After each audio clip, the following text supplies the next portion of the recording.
का मैंने आपको बताया। इसके बाद आपकी फसलों में पोषक तत्व कैसे मिलेंगे? हम निर्भर है रसायन पे। क्या हमारे पास विकल्प है कि हम जैविक रूप में अपनी खेती को परिवर्तित कर सके? क्या ऐसी संसाधन या ऐसे तकनीक हैं हमारे देश के अंदर में जो हमारे किसान भाइयों को जैविक में उत्पादन दे सके? तो इसका आंसर है। अब इससे पूर्व एक सवाल आता है, बार बार ये सवाल हम लोग बहुत बार इस चीज को हम लोग फेस किए हैं कि सर कहा जाता है कि जैविक अगर करते हैं तो उत्पादन गिर जाता है, अचानक से उत्पादन जो हमारा घट जाता है। सर जैविक महंगा होता है। इन दोनों सवाल का जवाब देता हूँ। पहले तो जैविक उत्पादन नहीं घटता, ये प्रमाणित भी है और प्रयोग में भी है। प्रयोग के लिए आपको भगवानपुर आना होगा, महाराजगंज में, दरौंदा ब्लॉक में हम लोगों ने सैकड़ों किसान के ऊपर में गेहूं के उत्पादन हो, तिलहन के उत्पादन हो, दलहन के उत्पादन हो, आलू का उत्पादन हो, बैंगन, भिंडी, मिर्चा, करेला, टमाटर के उत्पादन हो, हम लोग नियमित पिछले 5 सालों से काम करके और बेहतर उत्पादन दिया। जैसे 106 किलो पर कट्ठा वैरायटी SD 2967, गाँव का नाम जगदीशपुर, किसान का नाम आपको रामविचार सिंह के हम लोगों ने गेहूं का उत्पादन दिया। आलू के उत्पादन की बात करें 523 किलो पर कट्ठा, गाँव का नाम चैयापाली, किसान का नाम सिकंदर महतो, भगवानपुर प्रखंड। आलू के ही बात करें 475 किलो पर कट्ठा का उत्पादन दिया प्रताप कुमार सिंह, गांव का नाम खेदू छपरा, पंचायत सिकटिया, प्रखंड महाराजगंज, जिला सिवान में। ऐसे आपको बहुत सारे रिकॉर्ड टमाटर के ऊपर, मिर्च के ऊपर, हर फसल के ऊपर में जैविक उत्पादन आता है। इसमें कहीं भी कोई शंका की चीज नहीं है। बस जरूरत है कि जैविक थोड़ा सा समय मांगता है, जैविक आपको देखरेख की समय मांगता है, जैविक आपको अधिक निगरानी करने की जरूरत मांगता है। ये थोड़ा सा जरूरी है, अन्यथा उत्पादन में आपको किसी तरह की कोई कमी आने वाली नहीं है। दूसरी बात, आप कहते हैं कि जैविक महंगा है। मैं बताना चाहूंगा कि जैविक सस्ता है। रासायनिक खेती के तुलनात्मक जैविक आपका सस्ता है। उदाहरण के रूप में 1 बीघा आलू की खेती में, चूंकि यहाँ सब्जी बहुत होती है, यहाँ आपके बरड़िया प्रखंड में सब्जी बहुत होती है, 1 बीघा आलू की खेती में उर्वरक और फफूंदनाशी और कीटनाशी को रुपया में जोड़ा जाए तो कितना रुपया खर्च करते हैं किसान? याद बढ़िया कितने रुपए की लागत आती है? उर्वरक खाद का पैसा जोड़ना है आपको, कीटनाशी का पैसा जोड़ना है आपको, और फफूंदनाशी का पैसा जोड़ना है। कितना खर्च आता है? हम लोग का सर्वे जो है, हम लोग का सर्वे है 6400 रुपए का खर्च आता है। सिवान जिले में जो हम लोगों ने सर्वे किया है, इससे नीचे आलू में खर्च नहीं करते हैं। हम लोग का जो अपना सर्वे है, उसी चीज को आप जब जैविक में करेंगे, ऑर्गेनिक में आप करेंगे, तो लगभग आपका खर्चा 2800 रुपए के करीब आता है। 2800 रुपए अतिरिक्त नहीं आता है। तो पहले तो आपका खर्चा यही घट गया। पहला तो कॉस्ट ऑफ कल्टीवेशन जो आपका सबसे ज्यादा खर्चा है वो घट गया। दूसरा आपका उत्पादन बढ़ेगा। उत्पादन कैसे बढ़ेगा मैं बताता हूँ आपको विकल्प के रूप में। फास्फोरस सोलराइजिंग बैक्टीरिया का हम इस्तेमाल कर सकते हैं, PSP, जिससे आपको DAP की जगह पे आप PSP का इस्तेमाल कर सकते हैं और वो पूर्ति करने में सक्षम है, आपके मृदार्थ में फास्फोरस की उपलब्धता कराने में सक्षम है। प्रति एकड़ के हिसाब से अगर हम देखें तो 500 ml का रिकमेंडेशन होता है। डिपेंड करता है कि कॉन्सेंट्रेशन, बैक्टीरिया कल्चर का कॉन्सेंट्रेशन कितना है, किस कंपनी का उत्पाद है, उसको निर्भर करेगा। लेकिन औसतन अगर आप देखेंगे तो 500, 300, 350, 400 रुपए में आपका ये उपलब्ध हो जाएगा। दूसरा आप बात करेंगे पोटाश की, तो पोटेशियम मोबिलाइजिंग बैक्टीरिया KMB आपको उपलब्ध हो जाता है, बाजार में उपलब्ध है, बहुत सस्ता है। इसका इस्तेमाल करके आप पोटाश की पूर्ति कर सकते हैं। इसके अलावा आप जो है अजिटोबैक्टर का कल्चर यूज कर सकते हैं, राइजोबियम का कल्चर यूज कर सकते हैं, इससे आप नाइट्रोजन की पूर्ति कर सकते हैं। इसके अलावा अन्य पोषक तत्व हमें जो चाहिए, चाहे हमें बोरान चाहिए, कैल्शियम चाहिए, जिंक चाहिए, सल्फर चाहिए, मैग्नीशियम चाहिए, इसकी पूर्ति के लिए समुद्री घास, सीवीड जिसको हम लोग बोलते हैं, समुद्री घास के रसों का प्रयोग कर सकते हैं। या हम लोग कुछ विधियां बताते हैं, इसको लोग मास्टर खाद बोलते हैं। मास्टर खाद, आप मास्टर खाद बना के जितने भी पोषक तत्व हैं इन सभी की पूर्ति कर सकते हैं। मैं एक आपको खाद बनाने की विधि बता दे रहा हूँ। मास्टर खाद मैं इसलिए कहता हूँ कि जितने भी पोषक तत्व चाहिए उसकी पूर्ति इसमें हो जाती है। इसमें आपको अलग से कुछ लाने की जरूरत नहीं है। इसमें आपको सामग्री लेना है, मास्टर खाद के लिए नोट कर लीजिए। सामग्री लेना है आपको 25 किलो गोबर, 25 किलोग्राम आपको गोबर लेना है। गोबर 4-5 दिन पुराना होना चाहिए, ज्यादा पुराना नहीं चाहिए। 4-5 दिन पुराना गोबर इसमें इस्तेमाल हो जाएगा। 25 किलो गोबर आप लेंगे, 25 किलो खली ले लेंगे, सरसों की खली या किसी भी तिलहन की खली आपको मिल जाए, आप उसमें से आप ले लेंगे। इसके बाद आपको लेना है 2.5 किलो बेसन। किसी भी दलहन का आटा, किसी भी दलहन का आटा, 2 फलिए का आटा आपको 2.5 किलो लेना है और लगभग 2.5 किलो आपको गुड़ ले लेना, मीठा ले लेना। इसके बाद 5 लीटर अगर संभव हो तो किसी भी चौपाए जानवर का, शाकाहारी चौपाए जानवर का मूत्र, गाय हो, भैंस हो, बैल हो, घोड़ा हो, हाथी हो, चलेगा, कोई दिक्कत नहीं है इसमें। ये कोई स्पेशलाइजेशन नहीं है कि हम गाय का ही ले लें, जो उपलब्ध है, जो घास फूस खाता हो उसका यूरिन हमें चाहिए, आप ले लेंगे। अगर आपके आसपास संभव हो तो पीएसबी का कल्चर मिलता है, केएमबी का कल्चर मिलता है, राइजोबियम का कल्चर मिलता है, तो आप डालेंगे। अगर नहीं मिलता है तो आपके पास गांव में ब्रह्म बाबा का स्थान होगा, पुराना पीपल का पेड़, बरगद का पेड़ पुराना होगा, आप उसके जड़ के नीचे की 1/2 किलोग्राम मिट्टी ले लीजिए। अगर वो भी ना मिले आपको, अगर वो भी ना मिले तो चंवर आपका होगा, चंवर इलाका जो सबसे ज्यादा चंवर, जहाँ पर पानी ज्यादा जमा होता हो, सूखा हो, सूखने के बाद जो मिट्टी बच जाती है वहां पे 1 से 1.5 किलो वहां की मिट्टी आप ले लेंगे और इस मिश्रण में मिक्स करके आप इसको रख देंगे 15 दिन के लिए। 15 दिन तक आपको इसको नियमित चलाना है। इसको घर के पास मत रखिएगा, दूर रखिएगा, क्योंकि इसमें गंध बहुत आता है, गंध बहुत आएगा, इसलिए आपको मैं पहले बता दे रहा हूँ कि घर के आसपास रखिएगा तो थोड़ा सा आपको कठिनाई होगी, तो आप दूर रखें, ढक करके रखें छाए में, 15 दिनों तक उसको चलाते रहें। हाँ सॉरी, तो इसमें 100 लीटर आपको पानी मिला देना है, भूल गया था मैं, 100 लीटर पानी आपको इसमें मिला देना, ठीक है। इसके बाद 15 दिन तक आप इसको चलाते रहे। 15 दिन के बाद इसमें 100 लीटर पानी और अतिरिक्त मिला लें, 100 लीटर पानी और अतिरिक्त आप मिला लें, अच्छे से मिला के उसके बाद छान करके पानी अलग कर लें, मोटा पदार्थ अलग कर लें। प्रति 1 कट्ठा के लिए बात करूं, 10 लीटर पानी आप 10 लीटर इस पानी को छान लिए तो पानी बचेगा 10 लीटर प्रति कट्ठा के हिसाब से आप अपने फसलों पे खेतों में छिड़काव करें। आपके खेत में जो भी पोषक तत्वों की जरूरत है, चाहे आपकी जिंक की कमी क्यों ना है, कॉपर की कमी क्यों ना है, उसकी पूर्ति हो जाए और पहले ही छिड़काव से इसका प्रभाव आपको देखने को मिलेगा। कुछ लोग कहते हैं कि सर सब्जी लगाए फल ही नहीं आ रहा, मिर्चा बहुत ज्यादा नहीं फल रहा है, बड़ी फसल में छिड़काव होगी, खाली फसल, खाली खेत किसी भी रूप में आप कर सकते हैं। इसको डालने की कई विधियां हैं, जैसे मिट्टी के गोला बना करके आप खेत में डाल दीजिए, आप जो है पानी जहाँ से सिंचाई कर रहे हैं वहां से आप डाल दीजिए, या फोलियर आप स्प्रे कर सकते हैं, उसमें कर दीजिए, राख में मिला के आप डाल दीजिए, किसी भी रूप में आप अपने खेत में उसको पहुंचा दीजिए। खड़ी फसल पे भी लाभ करेगा और आपके खाली खेत में भी ये काम करेगा।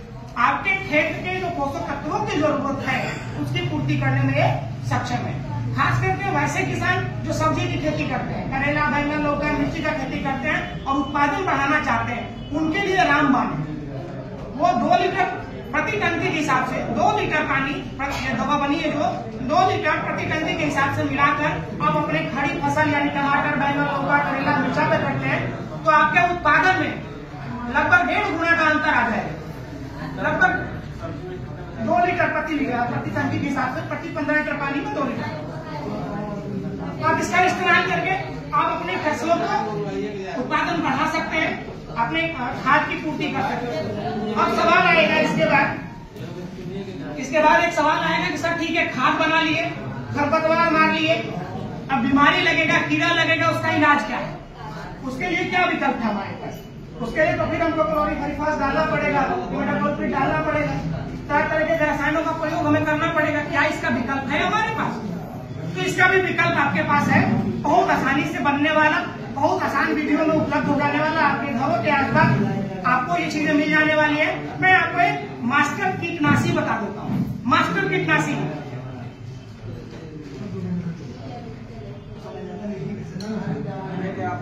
सीमित कर दो आप लोग, शांत रहे, कहावत है ऐसे हर बजन तो ऑटो रे कपास, अपना समय लॉस कर रहे हैं। इतना अच्छा चीज बता रहे हैं, समय जब दे रहे हैं तो उसको। अब मैं आपको बताने जा रहा हूँ मास्टर कीटनाशी। मास्टर कीटनाशी का जिक्र मैं क्यों करता हूँ कि चाहे वो लार्वा हो, प्यूपा हो, एग हो, एडल्ट, किसी भी एज में इंसेक्ट होगा, पेस्ट होगा, दोनों कंडीशन में कीट भी है, आपका रसूसा कीट हो या अन्य जो भी है, इस सब पे प्रभावी है, सब पे आपको लाभ देगा।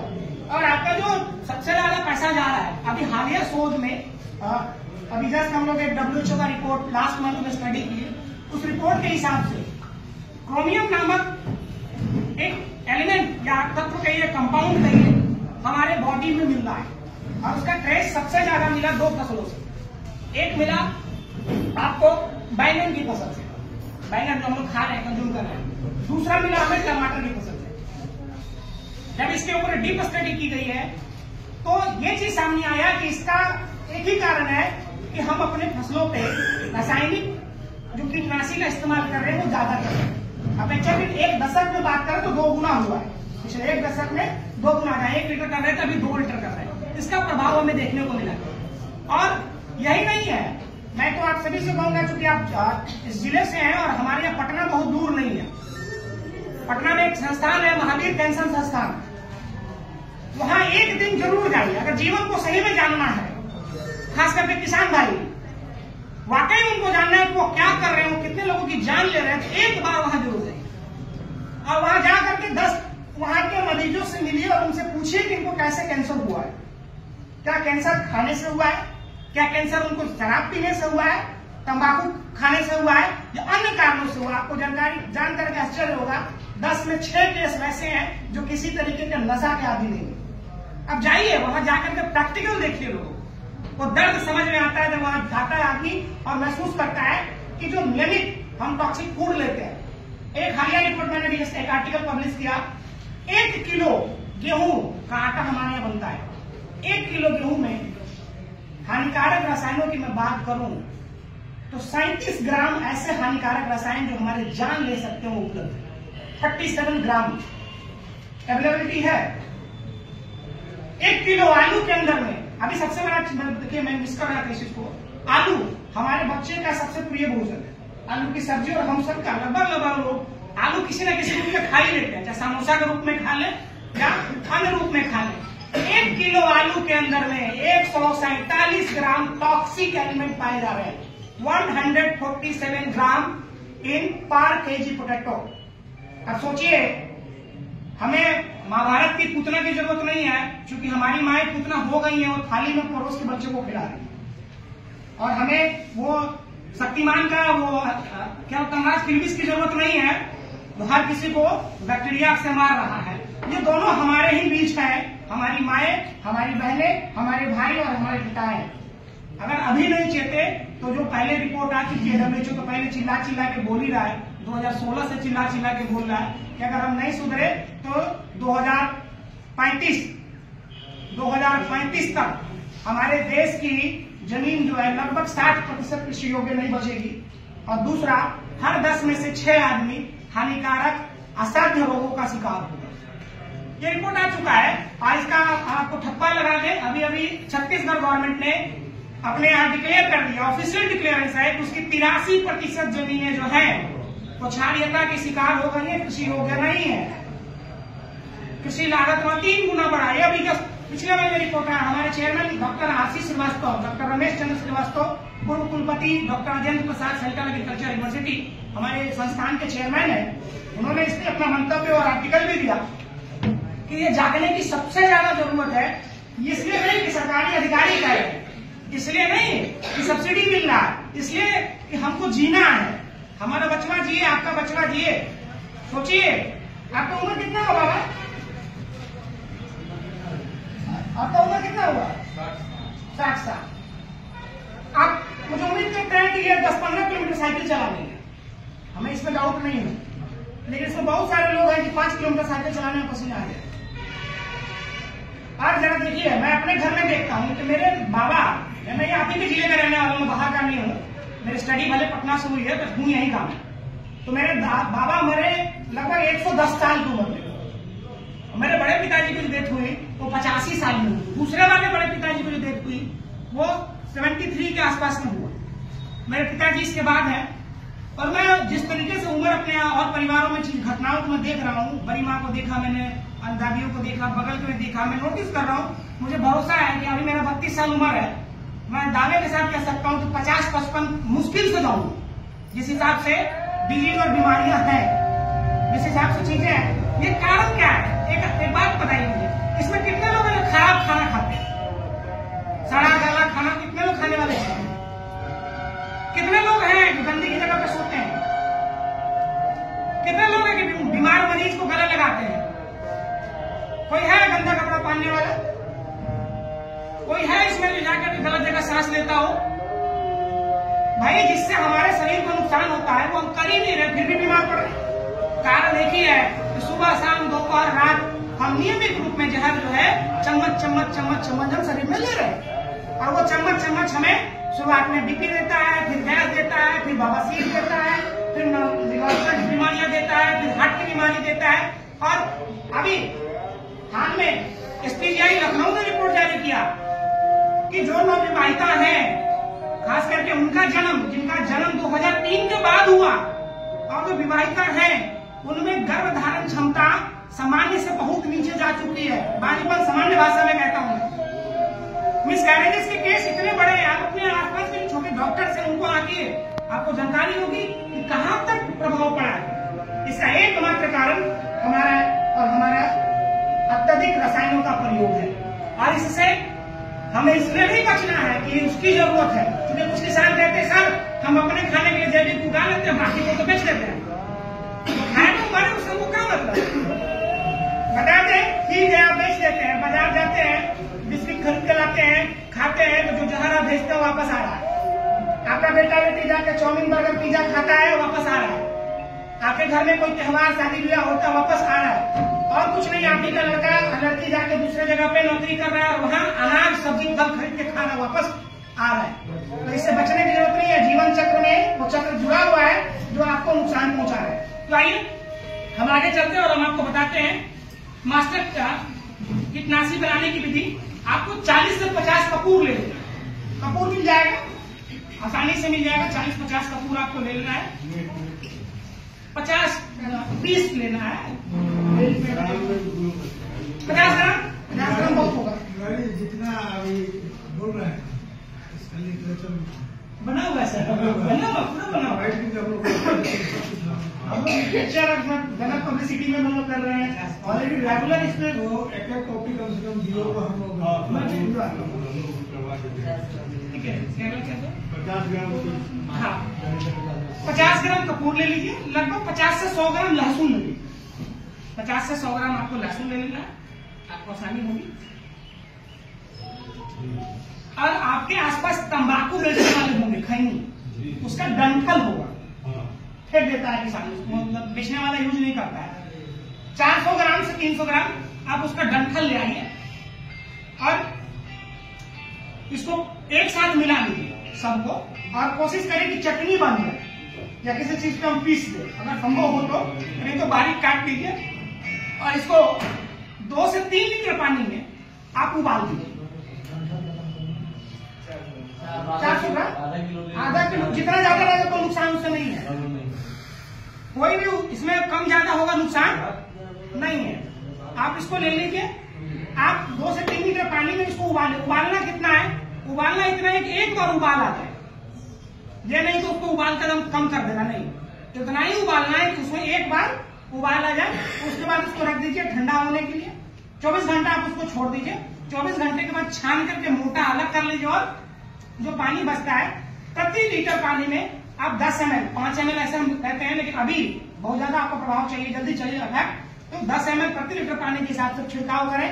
कोई भी कीट लगा हो, पतिंगा लगा हो या किसी भी, चाहे आपका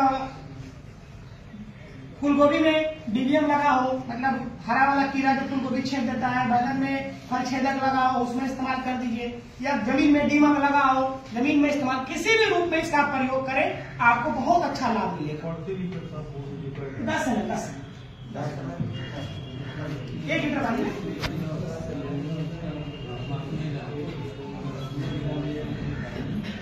धतूरा। आप देखो 3 चीज जो इंसेक्ट हैबिचुअल है, जिस चीज का इंसेक्ट हैबिचुअल है उस पर अटैक नहीं पड़ेगा। हम लोगों ने किया, हम लोगों ने अकमन के पत्ते पे भी बनाया, हम लोगों ने जो बेल के पत्ते भी बनाया, शरीफा के पत्ते पे, लेकिन इंसेक्ट उसका हैबिचुअल है तो उसका रिस्टेंस कैपेसिटी उसमें बिल्ड हो चुका है।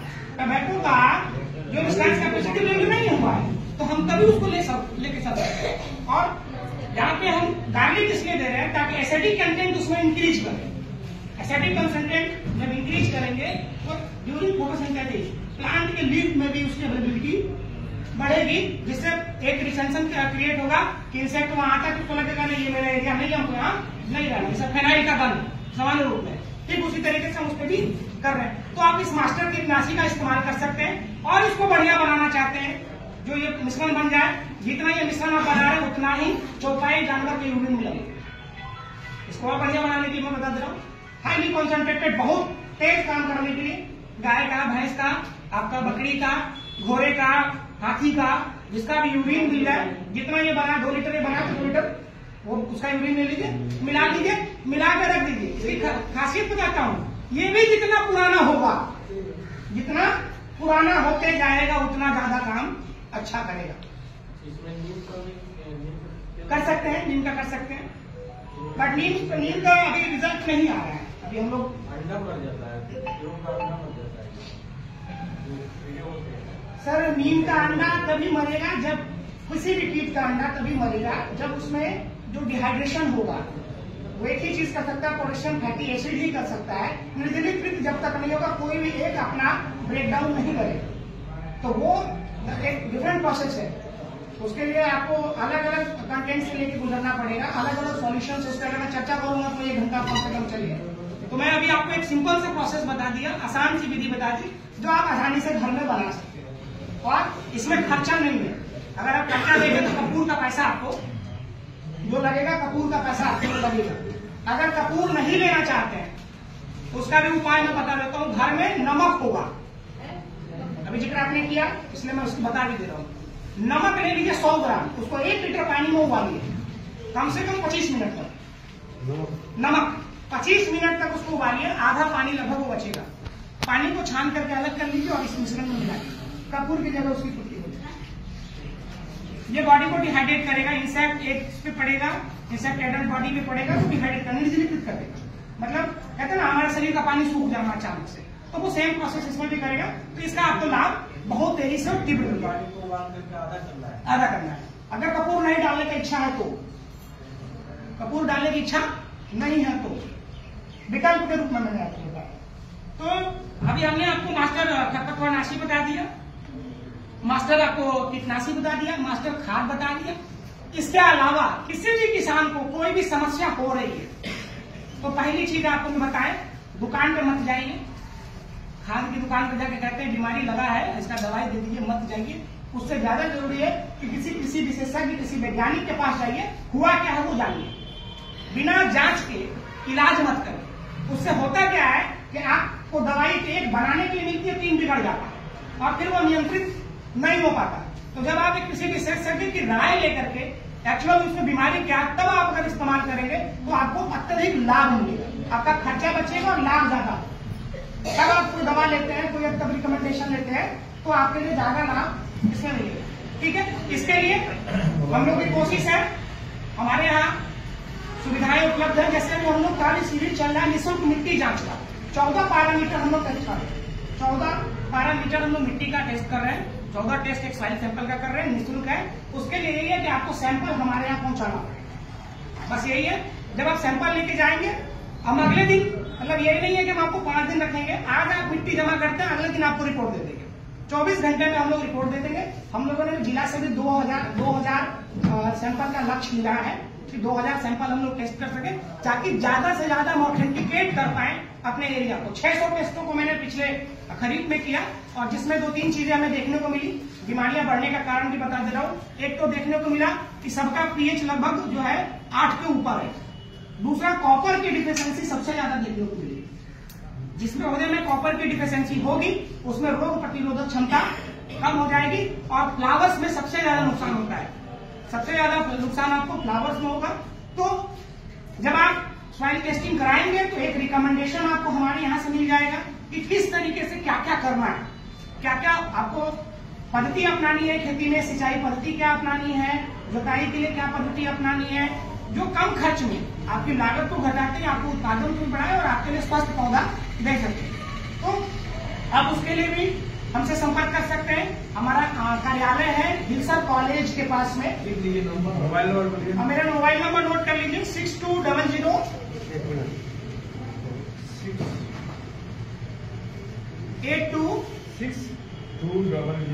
821357 6200821357। मोहन मुरारी सिंह, मुख्य प्रबंध निदेशक, फार्मर फेस जैविक प्रौद्योगिकी एवं अनुसंधान संस्थान। तो अब हमारे टीम के माध्यम से संपर्क कर सकते हैं। वैसे हर एक प्रखंड में हमारे कृषि विशेषज्ञ उपलब्ध है हमारे साथ, जो मैं कोशिश करूंगा कि यहाँ मेरा जो पर्सन रिक्रूटेड है मैं आपके साथ अटैच कर दूं, तो उनके माध्यम से आप अपनी खेतों की जांच करा सकते हो। ये सारी सुविधाएं निःशुल्क है, इसके लिए किसी तरह का कोई चार्ज हमारे यहाँ नहीं है। ये नहीं है कि आपको कोई सुविधा हमसे लेनी है, कोई जानकारी लेनी है तो उसका कोई चार्ज है। वो सारी सुविधाएं हमारे यहाँ निःशुल्क है और हमारी कोशिश है कि हर जगह हम आपको जैविक में परिवर्तित कर सकें, क्योंकि जैविक का जरूरत हमें आपको नहीं, हमारे आने वाले जनरेशन को है। और इसके लिए हम भागम भाग कर रहे हैं, इसके लिए हम मेहनत कर रहे हैं, इसके लिए हम पैसा कमा रहे हैं। वो पैसा किस काम आएगा जो सुरक्षित नहीं होगा। इसके अतिरिक्त आपके खेतों में किसी भी तरीके की कोई समस्या आ रही हो तो आप हमसे प्रश्न पूछ सकते हैं। मैं कोशिश करूंगा कि आपको उसका जैविक इलाज बता पाऊं या जैविक तरीका बता पाऊं, ताकि वो चीज आसानी से आप अपने घर में कर सकें। तो कोई प्रश्न हो तो आप पूछ सकते हैं।